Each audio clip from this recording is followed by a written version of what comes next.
Hello, another video to demonstrate how one could actually build a specific web interface to capture information on Android.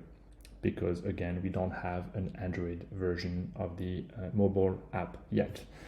So let's try to do that with the new interfaces and tables functionality in Zapier. So I'm going to create something with the interfaces. Basically, the interfaces in Zapier allows you to create basic UIs. So we're going to try to do that. Let's create a new interface, start from scratch.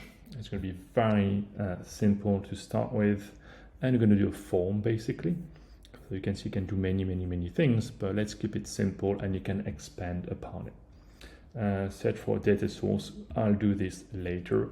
And we're going to do something like not email, but actually just maybe short text. This is going to be say a title. The placeholder is new task. Help desk, we don't care. Default value, we don't care. Required, definitely. And that's it. Now the data, we don't care. Actions, this is the actions that relates to it. And we're going to say that the actions actually is, the button is going to say create.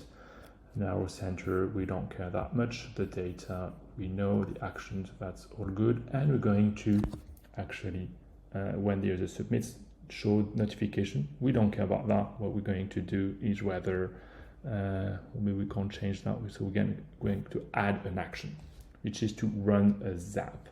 We're going to create a new zap. And it's going to be fairly straightforward. The trigger is whenever someone submits a form, we're going to add an action, which is very simple. Is just create the equivalent task in routine. Create a task, all good. We're going to connect our account, which is already connected. The task name is going to be the form. Okay, I need to complete this apparently. Can we have something, or I need to submit something first? Values, ID, blog values. That's a good question.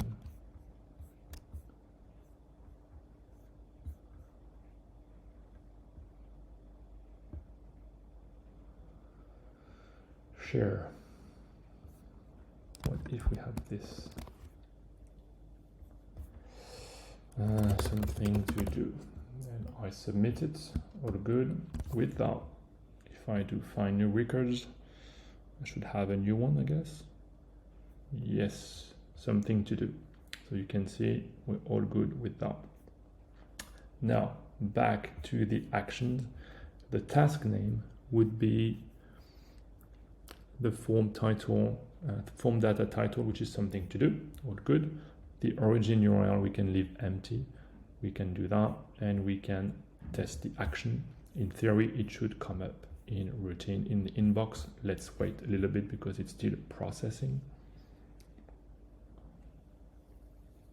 Okay. Let's assume it's all good. We're going to publish this.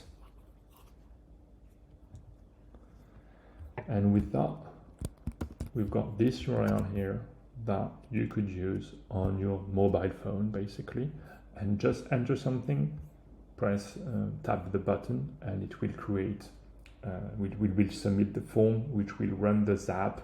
So in Zapier, the automation in Zapier, which will eventually create the task in routine, which should be visible here, something to do. So it works. Now we could even do it through this UI now. I'm going to refresh it to make sure. Let's say blah blah blah, create form submitted, all good. In theory, if I go to the history, we should have something running.